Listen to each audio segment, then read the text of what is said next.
Well, I didn't think I had to make a video like this.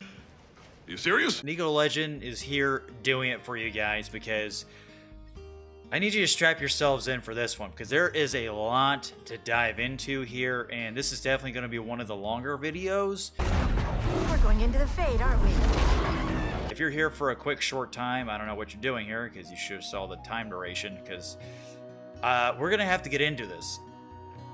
Dragon Age VEILGUARD, FailGuard, whatever you want to call it, Rookguard is sending me a lot of mixed signals, and I don't know how to feel about it. I really don't, especially from the Overwatch reveal crap trailer, and then the pretty vague reveal trailer of the gameplay that we saw, which really didn't explain too much. And then our best source of information, at least at the time of me looking this up, which was a couple days ago, is a Discord Q&A by Shinobi602. Twitter X user, okay, and you might know him if you're following him. He posts a lot of stuff talking about it because he's also excited about Dragon Age the VeilGuard. We all are in our own sick, twisted way, whether it be good or bad. And I want to do this video diving into the bullet points that he took from that Discord Q&A. Unfortunately, this is the best information I could get in strict bullet point format, and then I want to read this, dive into it as best I can, give my personal thoughts on it, and then definitely want to hear what you guys have to say about it down below. You know there will be dragons. Right. Like I said, I have mixed feelings about Dragon Age the VeilGuard. I have mixed feelings about anything BioWare related, okay, these days for the past decade.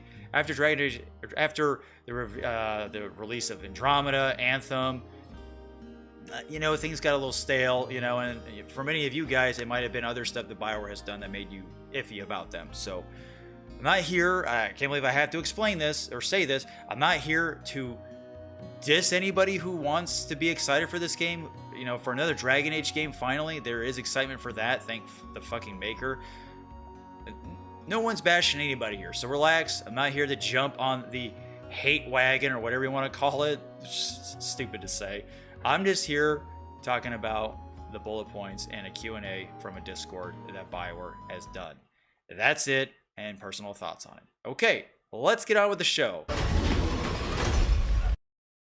Now, like I said, this is a pretty long tweet, and I'm going to do my best to go through this as efficient as possible. Like I said, personal thoughts, opinions, and then so on and so forth. So, like I said, as I'm saying this stuff, type in down below in the comments on a more proper response. If I don't do a good enough job, correct me if I'm wrong, sadly mistaken, if there's any updated information on this, blah, blah, blah. You get the idea. All right.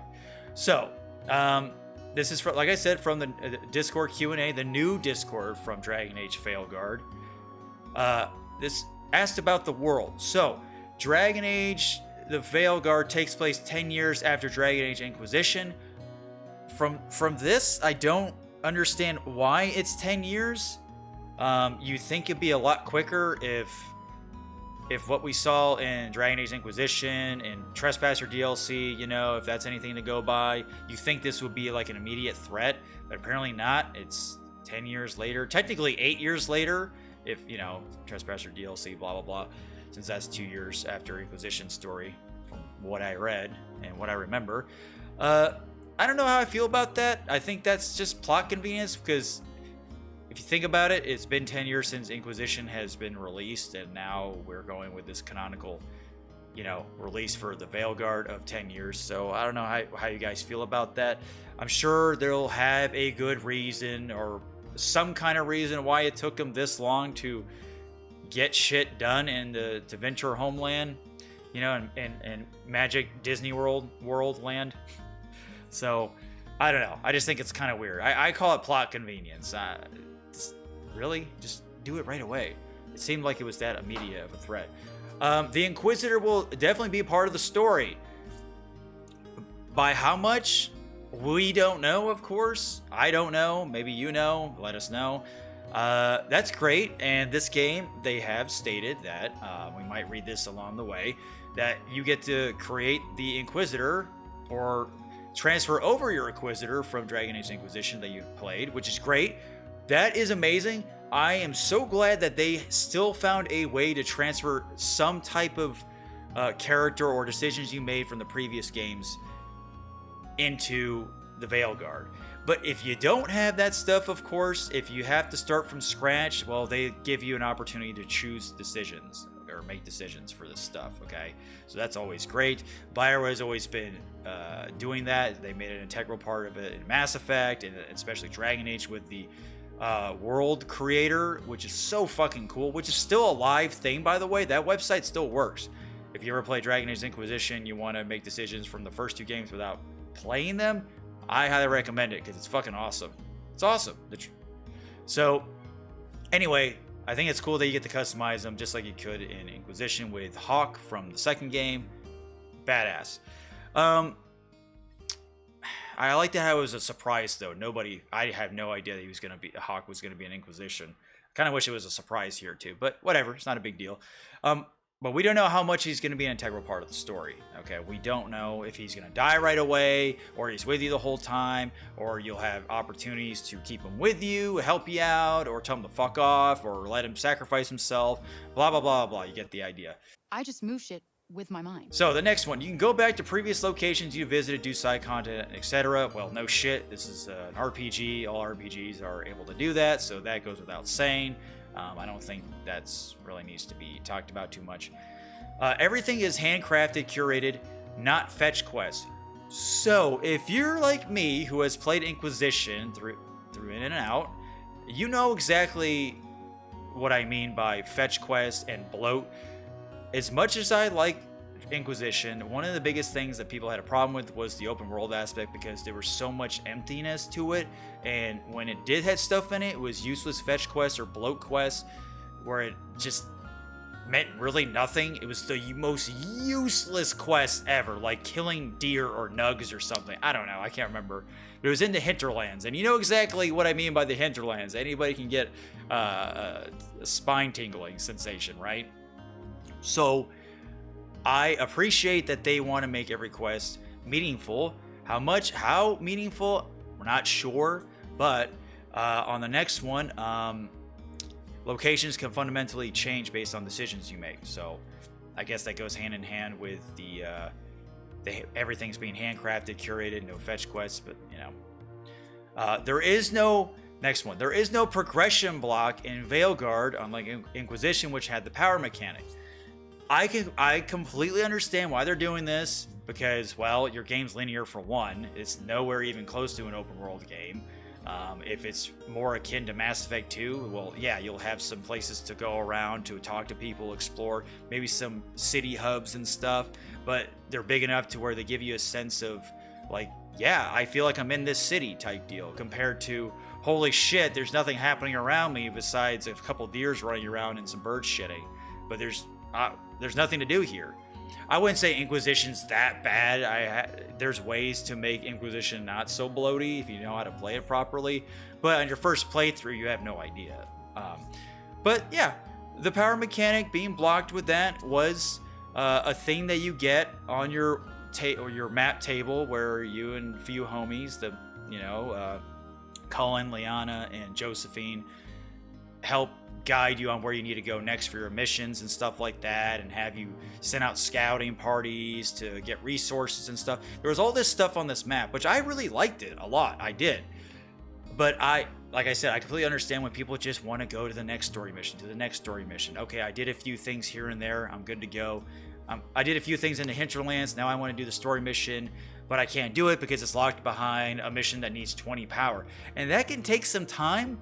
That is busy work that a lot of people did not like and wanted to do. So the fact that they scrapped it completely, well, I don't want the power mechanic to be completely extinct. They could have found a way to make it more utilized, but it probably doesn't work in the more linear progression of the game and the story and everything, how it's done. So just completely scrap it. Damned if you do, damned if you don't, I guess. I don't know. But like I said, I completely understand why people were upset about it, because you just want to play the game and go on to the next thing and just enjoy the story. Because Dragon Age Inquisition is a blast. I really like the story and stuff. It's great. I might be the unpopular opinion there, but still. Locations can fundamentally change based on decisions you make. How much, we're not really sure. Hopefully it's a good enough change where we feel like we made a difference and stuff. I've still been playing Dragon's Dogma 2. Whether your thoughts on it are good or bad, they did a great job on making you doing certain side quests, or pretty much any side quest, and it does alter the location in some way to where people talk to you differently, or they have other quests for you to do because you help this person now, you know. So they found a way to kind of story progress each location in that game in some type of shape or form, to where it feels like you actually made an impact. So hopefully it's like that here. It might be even more since it's a linear game and not an open world game like Dragon's Dogma 2. But hey, I hope they do good. I hope they do a good job on it.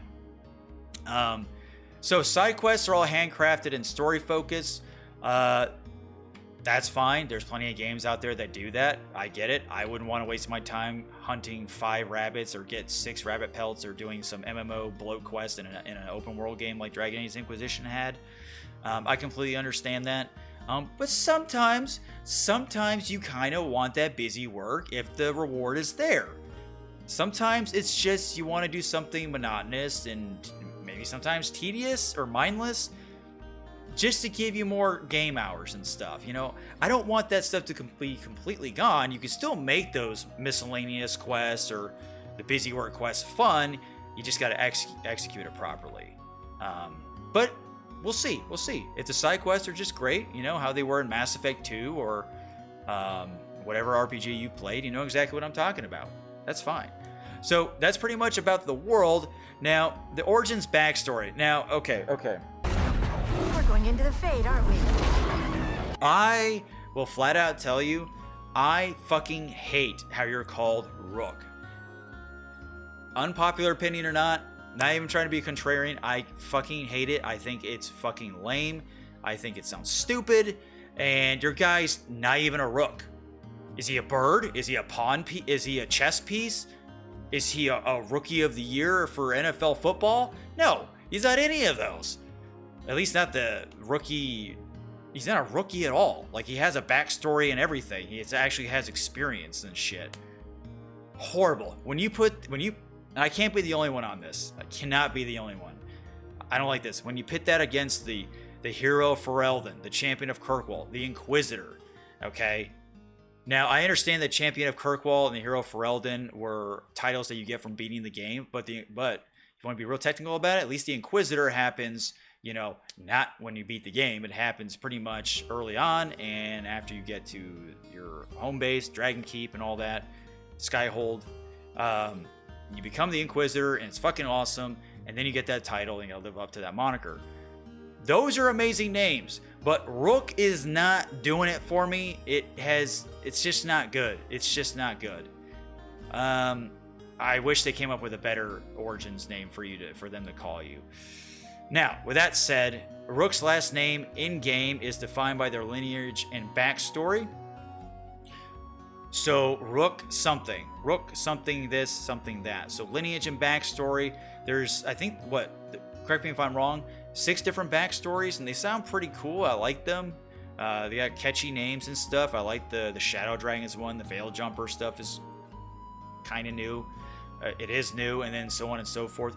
Cool. I'm all into that. Great. And I guess that's how your last name is picked. So we'll see how that goes. But like I said, Rook, terrible. Terrible. I don't know how anybody agreed to this. And I hope I'm wrong. Maybe he is actually a rookie. Maybe he is. Maybe he's just fresh out of the academy. I don't fucking know, but I think it's stupid. Even if he was, I still think it does not fit. I still think it does not fit in what's going on in the game and where you're at and the themes and all that. It's just not good. It's not something you want to call a character for a medieval fantasy, dark fantasy game. That's how I see it. That's just how I see it. So, the next one, your origin story will come into play a lot during the course of the game, giving you opportunities to define who your rook was and lots of dialogue options. So, that goes without saying. It's just like any other Dragon Age game. People come up to you or your party members or NPCs, blah, blah, blah. They're like, oh, look, you're this guy. Whoa, I heard you were this. Wow, your backstory is this. That was your upbringing, blah, blah, blah. Now, granted, Origins has the best backgrounds and origins that you can pick. I mean, it's literally called Origins. And they're so drastically different. I fucking love it. And they never really brought that back. Definitely not in Dragon Age 2. They did a little bit in Dragon Age 3, but maybe it'll be somewhere in between in Dragon Age VEILGUARD. So here's hoping that it actually means a fucking thing. I doubt you'll be able to start in different locations like you could in Origins, depending if you're like a dwarf, you pick this setting, or you start on the Orgrimmar, whatever the fuck it's called. That's how long it's been since I played Dragon Age. It's been too long, folks. Or you start in the elven slums, and everybody calls you knife ears. Everyone's racist towards you. Or if you're a rich man, you're a rich human, and you get a pet doggy, and then one of your homies in your household betrays you. That stuff is awesome. Maybe it'll be like that in VEILGUARD. I doubt it, but would be cool to think. So yeah, if you saw the gameplay trailer for it, there was your guy was the Shadow Dragon's backstory, and you got to see them discuss it and all that, which is cool. Is it just surface level stuff? Nobody knows, but at least it wasn't that. Like I said, though, the gameplay trailer and the reveal trailer did a very, very poor job on its execution of what the fuck you're doing in any of the game. That's why we're doing this video. So that's it for the Origins backstory. Just 2 little points, but that's what we got. So, I told you, this was going to be a long video. I warned you. You serious? Asked about crafting and customization. So you can improve and customize your gear, though it's different than Inquisition. I don't know about you guys, but I spent countless hours customizing my stuff in Inquisition, and I actually had a fun time. I don't know if you guys did, but I did. I loved how every single one of your NPCs has their own special, unique outfits. I thought that was cool. Really fucking cool of them to do. I like adding the different parts of armor to your whole chest or something, your whole outfit. Thought that was very cool of them to do. You find schematics along the way. I used to get pretty fucking stoked to find the really dope schematics for your weapons and armor, just to make it look more badass. Different blade color, different hilt, pommel. I mean, it's awesome. I really liked it. The team tease, so we'll see what they mean by different in this. I don't know. Maybe they streamline it a bit more. Ugh, I hope not. I like it where it's very kind of, technical and I'm in control. The team tease a mysterious entity that assists players with that. Spoilers. Okay.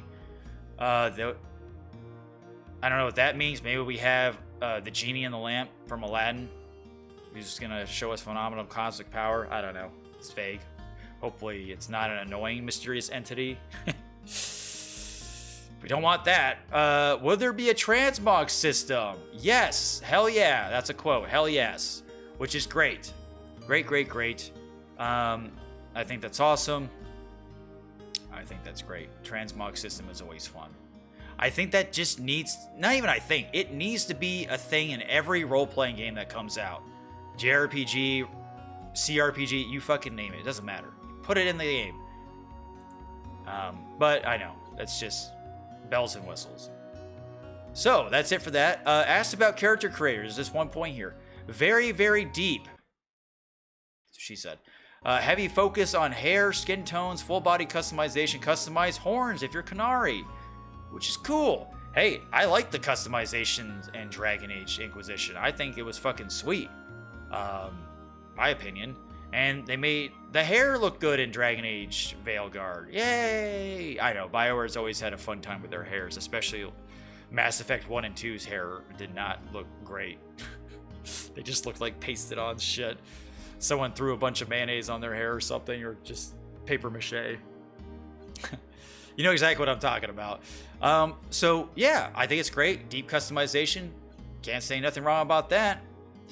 Don't know if it's going to be the same as Inquisition was, but the way they do it with, with the number system or the sliders or whatever. Maybe you can really manipulate it like you could in Black Desert Online or something. That'd be pretty sick. I just want my Qunari to have big horns.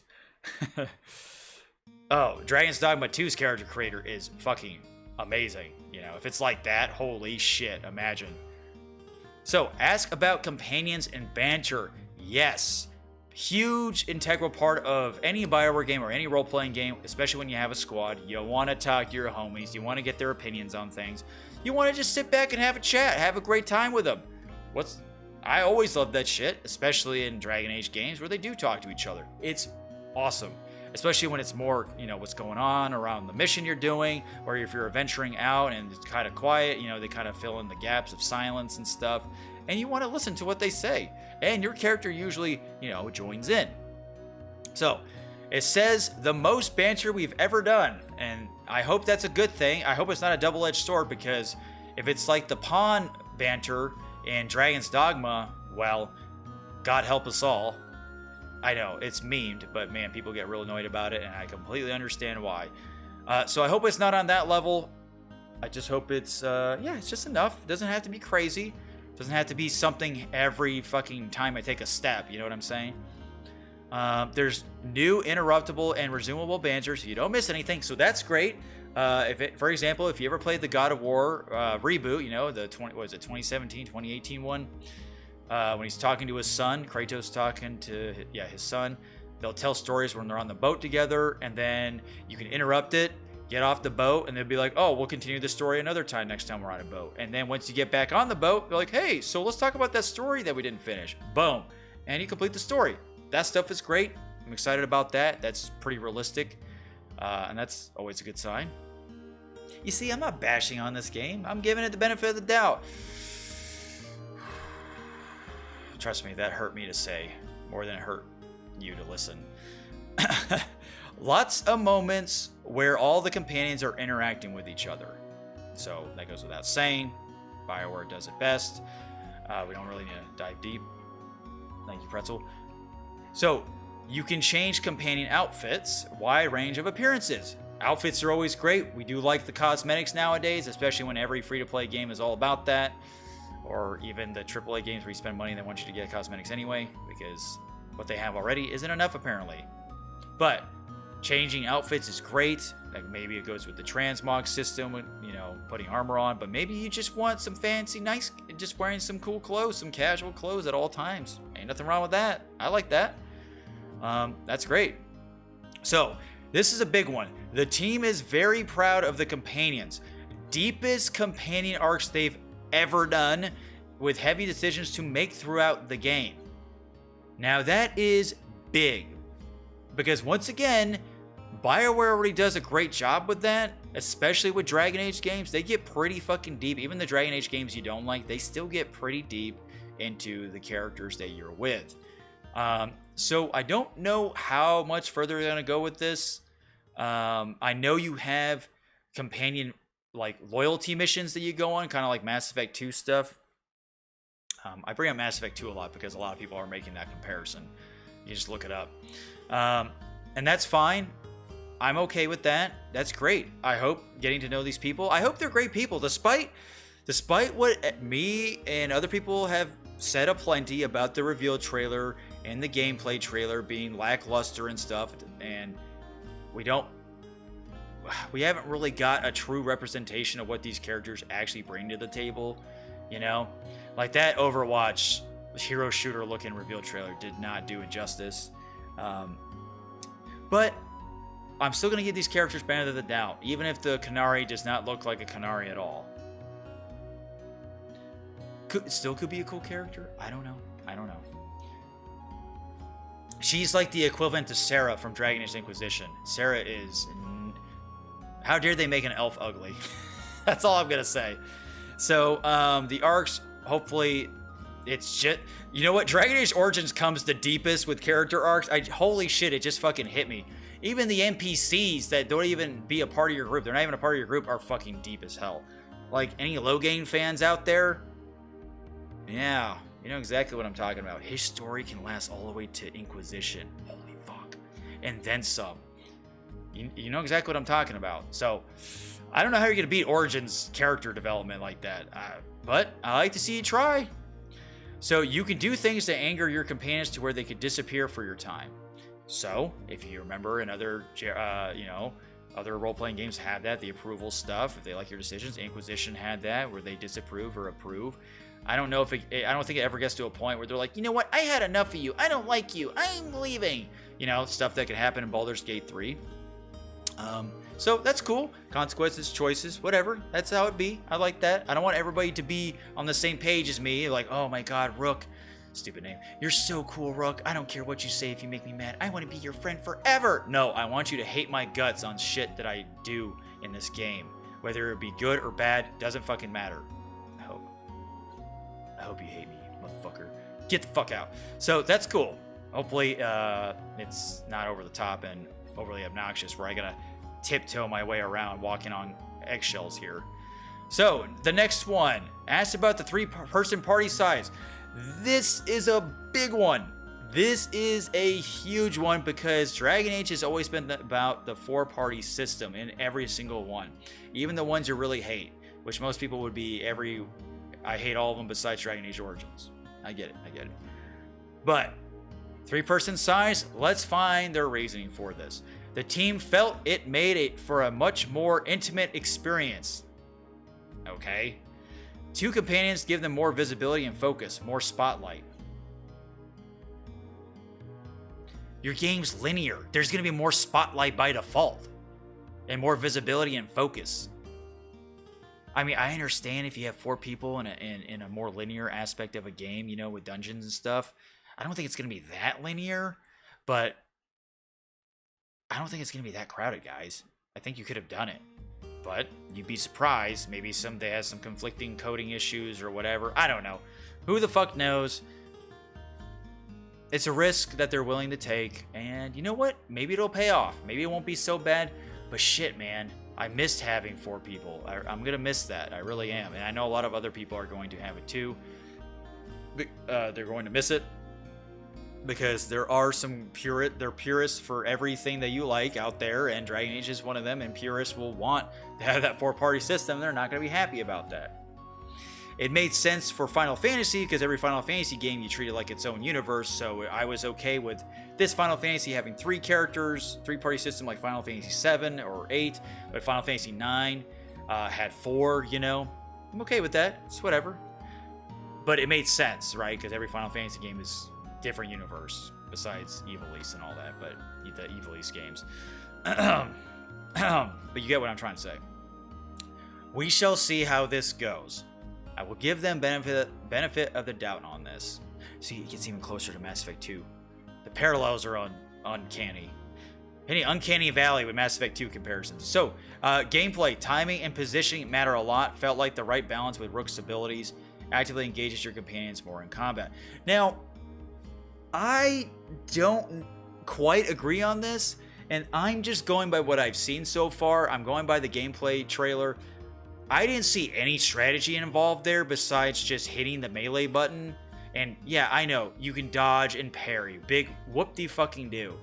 But does your game have a tactic camera? You know, where it goes top-down like you could in Inquisition and Origins? I like that type of strategy if necessary. I mean, they paused the screen to use one ability.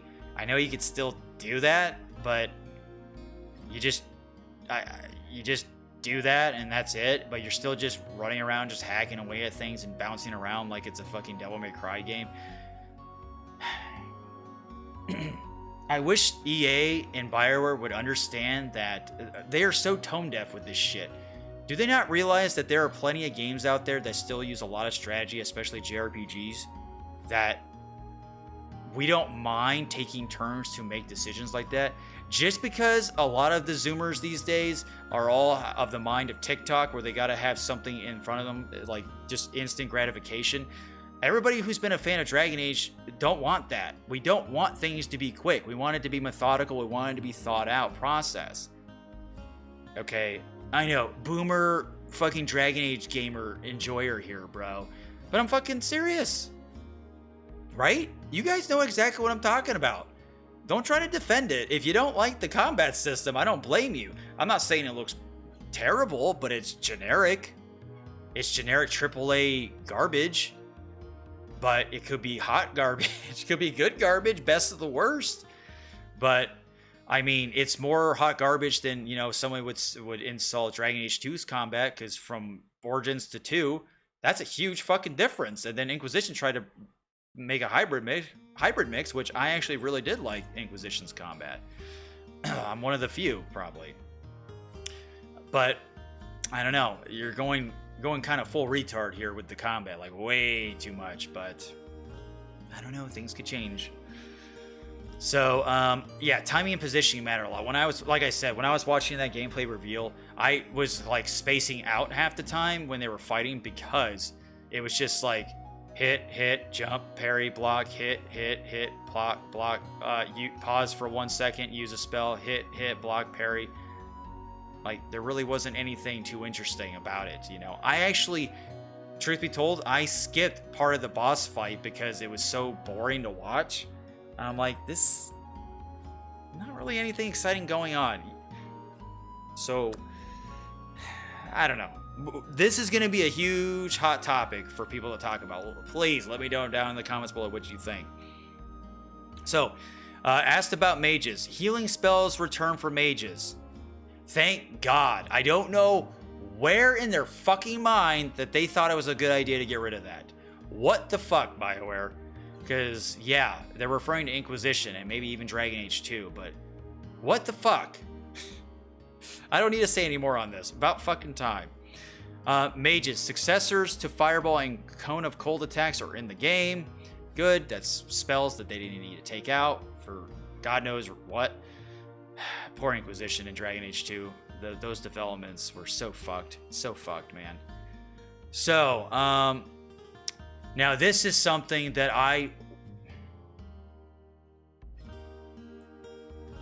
that's how I feel about it right now. I got an eye booger. Gross.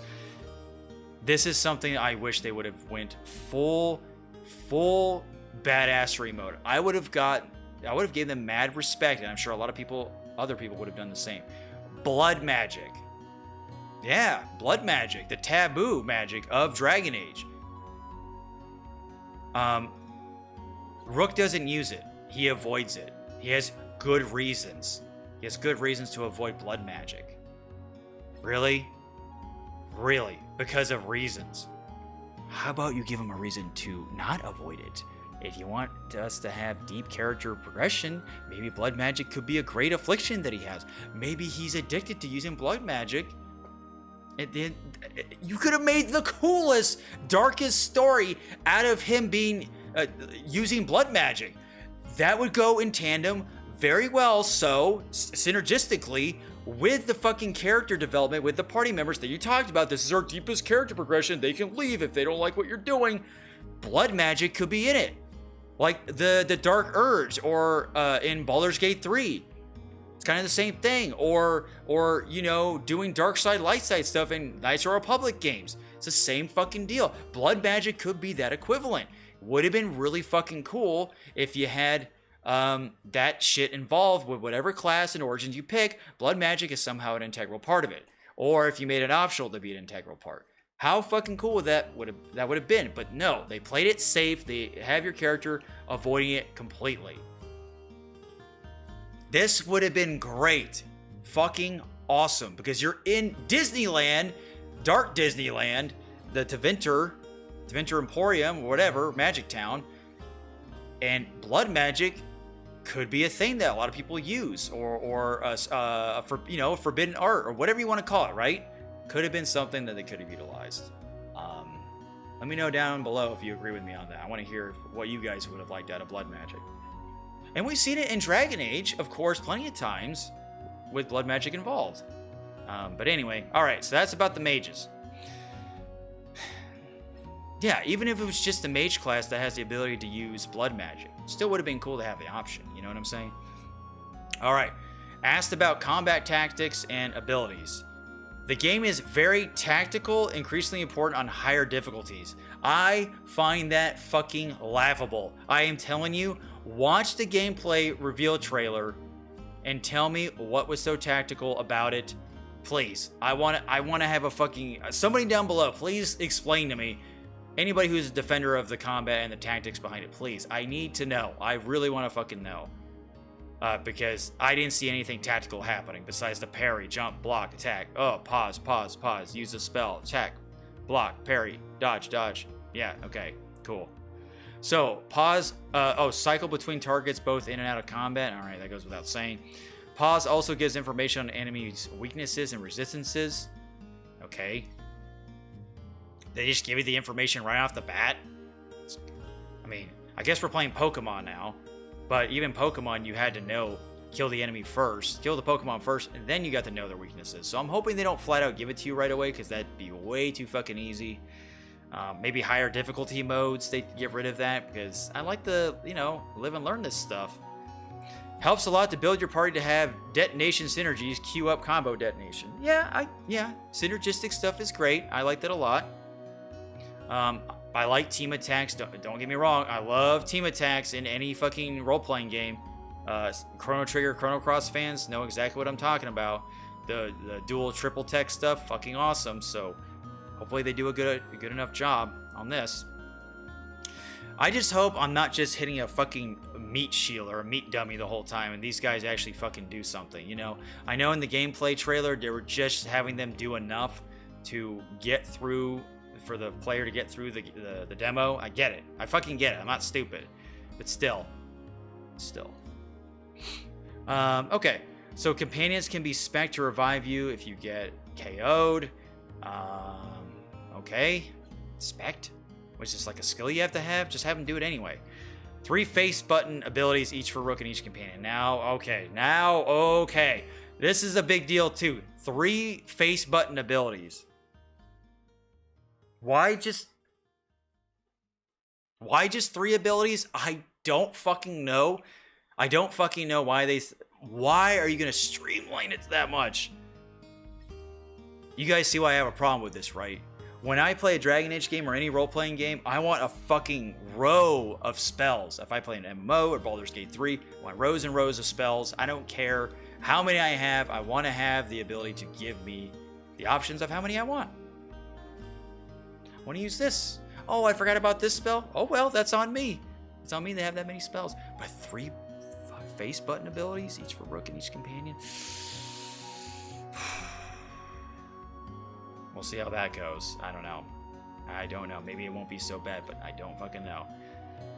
Oh, that's a cautionary tale right there.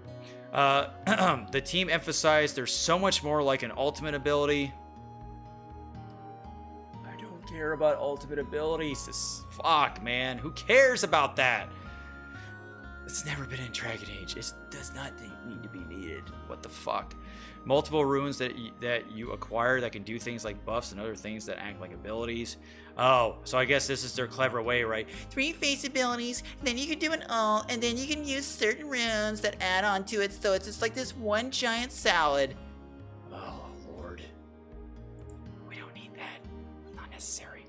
Okay, anyway, I'm moving on. I could talk about that all day. I'm telling you, the combat is going to be talked about for, oh my god, till the end of time. Till the end of time.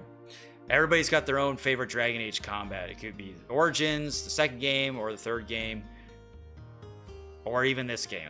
I want to know what you guys think. Mine would probably be Inquisition. I like the hybrid mix. Hot take.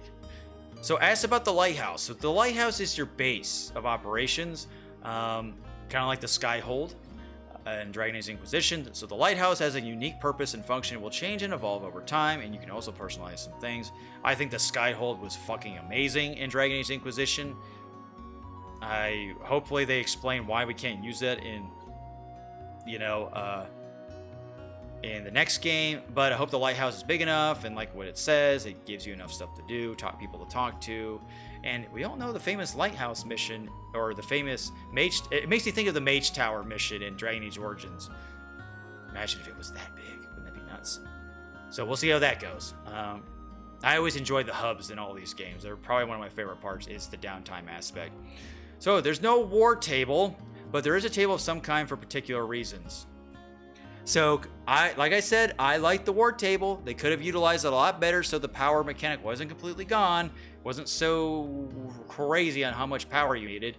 Honestly, if you wanted to keep the power mechanic in, you could have done it on a difficulty system. On easy mode, you don't need as much power to go to the next story mission. On normal, same thing. It goes up a little bit higher, and then hard, and then hardest. You know what I'm saying? Goes up higher and higher. More risk, more reward. You gotta go out there and do the fucking work. That could have been kind of interesting. Would have been maybe too much of something as a bad thing? Probably. But would have been a nice experiment, not just to scrap the power mechanic. But, whatever. So we'll see what this table is for particular reasons. God. They will definitely have a 101 trailer showing off everything that this game is about and the shit that we're talking about in depth. If they don't, holy fuck, we're screwed. They should have been doing this by now because the game is coming out this year in about, oh, I don't know, 4 to 5 months at best. Don't even have a fucking release date yet. BioWare, what are you doing? All right, we're about done here. Miscellaneous. So, many accessibility features will share closer to launch. Okay, I guess for more people to play, which is a huge deal in these days. Accessibility is a coin term. It's annoying. It's great that I like more people to play it, but, you know, everybody hates coin terms. Varric's hair is more gray than brown. He's much older, only seen him in dark scenes so far. Yeah, I don't understand it. Is he that old? 10 years? I mean, is that what stress does to a dwarf, where he looks like he's, like, in his fucking patriarchy stage, like a Krogan or something? I don't know. Kind of weird. 10 years would not make him look like that. I'm not saying he looks bad or anything. I just hope they have a good reason to explain it. Besides, age. 10 years. 8 years. I'm sorry, 8 years technically would not change a dwarf's hair unless fucking Solus spilled magic jizz in it or something and it affected him. Yeah, that's why he calls them Chuckles. So on DLCs, 100% focus on finishing the full game and make it the most complete single-player game they possibly can. So, this used to be a multiplayer or a live service game. Remember that shit? And then EA fucking pulled the plug on that. That's probably why development went to shit, because they probably had to reboot it. And we're going to hear all about that shit, the development hell of this game when the game actually comes out, whether it does well or not. It's going to be an interesting fucking piece to read. You can pet and hug Asan, the baby griffin. Hooray! Oh boy, cool. Petting animals, because that has to be something to be brought up. Whatever. What a waste of a fucking question. Tavern songs return. Tavern in Minthrothius is called The Swan. Love tavern music. Dragon Age has got great tavern music. So does the Elder Scrolls games, Baldur's Gate, blah, blah, blah. Those are usually our favorite things to listen to when we're just grabbing a pint. It comes in pints. Anyway, folks, we reach the end. We reach the end of this long post, long video. I know. If you made it this far, I appreciate it, but this stuff is important, and maybe you want someone to give you the bare bones of it and dive into it a little bit. Now, with all that said, lots of stuff that we still don't know. This is just bullet point stuff on the surface level shit that we can only get so much of. I still think we deserve more in-depth stuff. The game's coming out this year, supposedly, so they need to snap to it, get the ball fucking rolling, because we want to know this. I don't want this to be like Starfield, where they do one big presentation, 40 minutes long, because we sucked for so many years with our marketing campaigns and showed you nothing for a while because our development was garbage. Yeah, I kind of wish it wasn't like that for this. It makes me worried, right? It makes me really fucking worried. I will be getting this game because it's Dragon Age. I've been a fan since day one, since 2009, Dragon Age Origins. You have as well. Even if you didn't like Dragon Age 2 or 3, maybe you're going to give it another go. I don't know. Everybody's got their reasons for not liking Dragon Age anymore, but whatever, right? And if you don't like VEILGUARD, then you just go back and play the Dragon Age games you do like, right? But still, BioWare needs a win. The only win that they recently got was Mass Effect Legendary Edition, and that's as good as we can get. Already games that have been made is the win that they get. But any original ideas like Mass Effect Andromeda, Anthem, big fucking flops. Big poops, right? Big poops. BioWare needs a fucking win, man. They need a goddamn win. So I really hope they know what's at stake. So many developers have left BioWare, all the lead developers, all the people that made Mass Effect, Dragon Age made BioWare. Those guys are gone to make their own studios and do their own thing because they know BioWare is like career suicide at this point. And what's left there? Fucking skeletons and maybe some cum rags. I don't know. And some EA president jerking off in the background, just feasting upon what's going to be BioWare's greatest downfall. I know. I'm just building it up to be a cautionary tale. This is a cautionary tale. I can't be cautiously optimistic here. No. I am not doing that. No. When I get VEILGUARD, I am keeping my expectations so fucking low, so low, to where I am just amazed, because what I've seen so far out of BioWare and out of VEILGUARD and just everything else related to EA, fuck them. Those companies suck. And I think this is that you earn this reputation of shittiness. So with all that said, are you guys excited for Dragon Age VEILGUARD? What things would you like to see in it that haven't been discussed here, or what things that I did discuss that you want to talk about? Let me know. This is the best time to let it all out. I'm not here to, like I said, rain on your shit parade of VEILGUARD. I just want to talk to you guys, give you a bit of information here, and that's what I did. And my own useless personal opinions that maybe you gave a shit about. If not, I understand. But if you, like I said, appreciate it, feel free to subscribe to the channel. Thank you so much. I've been your host, NikoTheLegend. And Pathfinders, only time will tell where this game will go. Thank you.